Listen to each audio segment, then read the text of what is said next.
Good morning everyone. मैं हूं Pranav Maheshwari and आज हम लोग वापस से बात कर रहे हैं ऑन टॉपिक इलेक्ट्रोस्टैटिक्स। आज हम लोग का टॉपिक क्या है? Dielectric constant. सी, बहुत इंपॉर्टेंट कॉन्सेप्ट है, बहुत यूज होने वाला कॉन्सेप्ट है, ध्यान से, और बहुत छोटा कॉन्सेप्ट है, ध्यान से समझिए होता क्या है।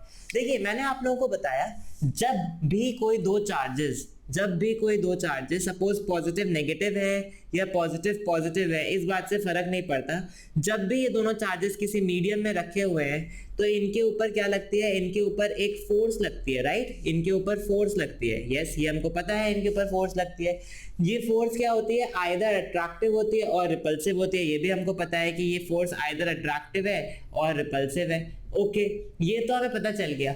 लेकिन इस फोर्स की मैग्नीट्यूड होती क्या है? इस फोर्स की मैग्नीट्यूड होती है F is equal to 1/4 pi epsilon naught Q1 Q2 upon R square, जहां पे Q1 और Q2 क्या है? ये दोनों चार्जेस, और R स्क्वायर, R क्या है? Distance between these charges, right? तो हमारे पास यहाँ पे फॉर्मूला बन जाता है F is equal to 1/4 pi epsilon naught Q1 Q2 upon R square. हम लोग इसके बारे में ये भी बात कर चुके हैं कि यहाँ पे एप्सिलॉन नॉट क्या है? एप्सिलॉन नॉट है permittivity of medium, right? This is permittivity of medium. मतलब अगर इन दोनों के बीच में एयर है तो ये कुछ और फोर्स लगेगी इनके बीच में, अगर इन दोनों के बीच में वाटर है तो कुछ और फोर्स लगेगी। डिपेंड करता है कि बीच में मीडियम क्या है, उसके बेसिस पे इनके ऊपर फोर्स लगती है। कुछ मीडियम ज्यादा फोर्स लगाना अलाउ करते हैं, कुछ मीडियम ज्यादा फोर्स लगाना अलाउ नहीं करते। ओके, तो यहाँ पे एप्सिलॉन नॉट जब हम यहाँ पे लगा देते हैं, नॉट वर्ड आ जाता है, नॉट, ठीक है? इसका मतलब क्या होता है? This is permittivity of vacuum और एयर। मतलब ये दोनों चार्जेस कहाँ रखे हुए हैं? इनके बीच में या तो हवा है या तो वैक्यूम है। मतलब इनके बीच में या तो कोई मीडियम नहीं है या तो अगर मीडियम है तो हवा है। और जनरली हर चीज किसमें रखी होती है? एयर में रखी होती है। इस वजह से यहाँ पे ये चल जाता है, यहाँ पे एयर रखा हुआ चल जाता है। लेकिन अगर यहाँ पे एयर के अलावा कोई दूसरा मीडियम है, जैसे यहाँ पे वाटर रखा है मैंने, या माइका रखी है, या ग्लास रखा है, कुछ ऐसा मीडियम है इनके बीच में, तो ये फॉर्मूला हमारा चेंज होके क्या बन जाता है? F is equal to 1/4 pi epsilon of that medium Q1 Q2 upon R square. तो यहाँ पे एप्सिलॉन नॉट की जगह क्या आ जाता है? एप्सिलॉन M, मतलब एप्सिलॉन ऑफ दैट मीडियम। बात समझ आ रही है आपको? मतलब अगर यहाँ पे जो भी मीडियम है उसकी परमिटिविटी हम यहाँ पे रख देंगे। अगर मीडियम एयर है या मीडियम वैक्यूम है तो हम एप्सिलॉन नॉट रख देते हैं। अगर मीडियम सपोज वाटर है तो यहाँ पे हम एप्सिलॉन ऑफ वाटर रख देते हैं। ठीक है, क्लियर है? तो हमेशा अगर सपोज इन दोनों का रेशियो अगर मैं लूं, मतलब अगर ये दोनों चार्जेस एयर में रखे हैं, सपोज ये दोनों चार्जेस r डिस्टेंस से सेपरेटेड एयर में रखे हुए हैं, और ये दोनों चार्जेस r डिस्टेंस से सेपरेटेड वाटर में रखे हुए हैं, Q1 Q2 ये सेम चार्जेस हैं, Q1 Q2 ये सेम चार्जेस हैं, ठीक है? ये वाटर में रखे हुए हैं, ठीक है? तो यहां पर कुछ इनके ऊपर फोर्स लग रही होगी। सपोज मैं बोल देता हूं, इस फोर्स को बोल देता हूं F वैक्यूम या F एयर, ठीक है? इसको मैं बोल देता हूं F वैक्यूम या F एयर, दोनों के ऊपर सेम फोर्स लग रही होगी। जब ये दोनों यहां पे रखे हुए हैं तो इसको मैं नाम दे देता हूं F वाटर, या हाँ F वाटर, ठीक है? This is F water. अब जब आप इन दोनों का रेशियो लेंगे, यहां पे क्या आ जाएगा? This will be F vacuum, this will be F water या F of any other medium is equal to 1/4 pi epsilon naught Q1 Q2। देखिए बाकी सारी चीजें सेम रहेंगी। ये दोनों चार्जेस है, उनका मैग्नीट्यूड सेम है, बिल्कुल सही बात है। इन दोनों चार्जेस के बीच में डिस्टेंस सेम है, बिल्कुल सही बात है। इन दोनों चार्जेस के बीच में सिर्फ और सिर्फ क्या चेंज हो रहा है? इन दोनों चार्जेस के बीच का मीडियम चेंज हो रहा है। यहाँ पे क्या है? यहाँ पे वैक्यूम है, और यहाँ पे क्या है? यहाँ पे कोई और मीडियम है, सपोज वाटर है। तो हमारे फॉर्मूले में सिर्फ और सिर्फ क्या चेंज हो गया? यहाँ पे एप्सिलॉन नॉट आ गया because medium is vacuum, and यहाँ पे एप्सिलॉन M आ गया because medium is some other medium. समझ में आई बात? Is it clear? Then this ratio, ये जो रेशियो है ना, ratio of force between two charges when they are placed in vacuum to the force between two charges when they are placed in any other medium, this ratio, ठीक है? this ratio मैं यहाँ पे MED लिख देता हूं, this ratio is called relative permittivity of the medium. Relative permittivity of the medium. अगर मैं यहाँ पे बात करता हूँ F vacuum upon F medium, तो यहाँ पे क्या आ जाएगा? This will be 1 upon 4 pi epsilon naught Q1 Q2 upon R square. यहाँ पे आ जाएगा 1 upon 4 pi epsilon naught Q1 Q2 upon epsilon m Q1 Q2 upon R square.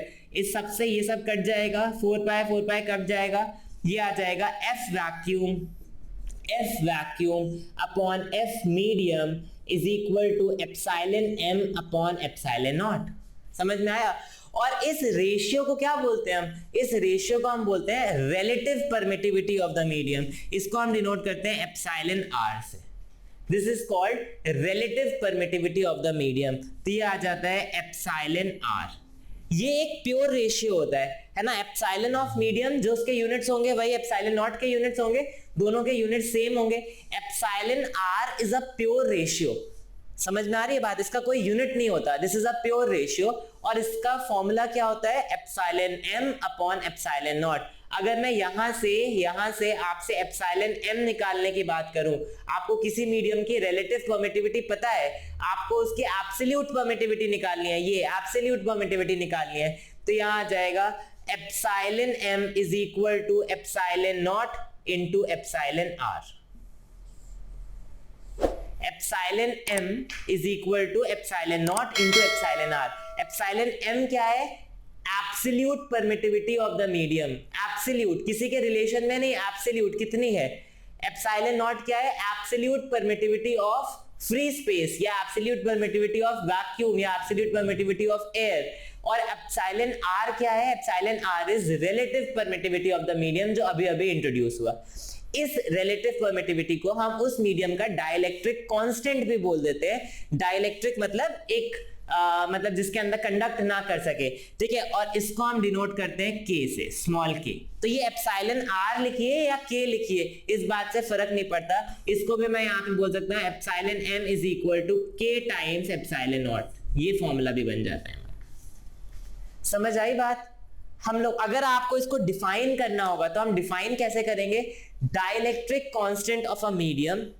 Dielectric constant of a medium is the ratio of force between two charges placed at a certain distance apart in vacuum to the force between the same two charges placed at same distances apart in some other medium.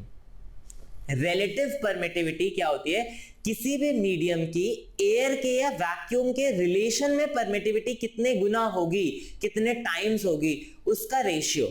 समझ आ रही है बात? Whereas absolute permittivity क्या होता है? Actual में इस medium की परमिटिविटी कितनी होगी. दोनों चीजें क्लियर हुई आपको? रिलेटिव परमिटिविटी क्या होती है? रिलेटिव परमिटिविटी होती है किसी मीडियम की एयर के कंपैरिजन में या वैक्यूम के कंपैरिजन में परमिटिविटी कितनी होगी. सपोज वैक्यूम की अगर x है, इस वाले मीडियम की 3x है, तो यहाँ पे हमारी रिलेटिव परमिटिविटी कितनी हो जाएगी? 3. समझ आ रही है बात?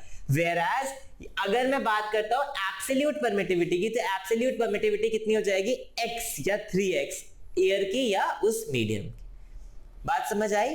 आई होप आपको ये चीज क्लियर होगी. डाइलेक्ट्रिक कांस्टेंट का अगर दो चार्जेस एयर में ना रख के किसी और मीडियम में रखे होंगे तो उनके ऊपर कितना फोर्स लगेगा, how much force will be applied on those two charges will be given by absolute permittivity how much force will be applied on those two charges in vacuum to how much force will be applied on those two charges in that particular medium will be given as relative permittivity of the medium. Clear? Understood? Okay. I hope आपको आज का lecture समझ में आया होगा. बहुत आसान था जो हमने आज पढ़ा है डाइलेक्ट्रिक कांस्टेंट के बारे में या relative permittivity of a medium के बारे में. अगर आपको मेरे वीडियोस पसंद आ रहे हैं तो please like the videos, please comment in the comment section what do you want to improve in my, what do you want to get improved in my videos. मिलते हैं अगले वीडियो में. We will be talking about next topic in electrostat series. तब तक के लिए take care. अच्छा, do subscribe to my channel.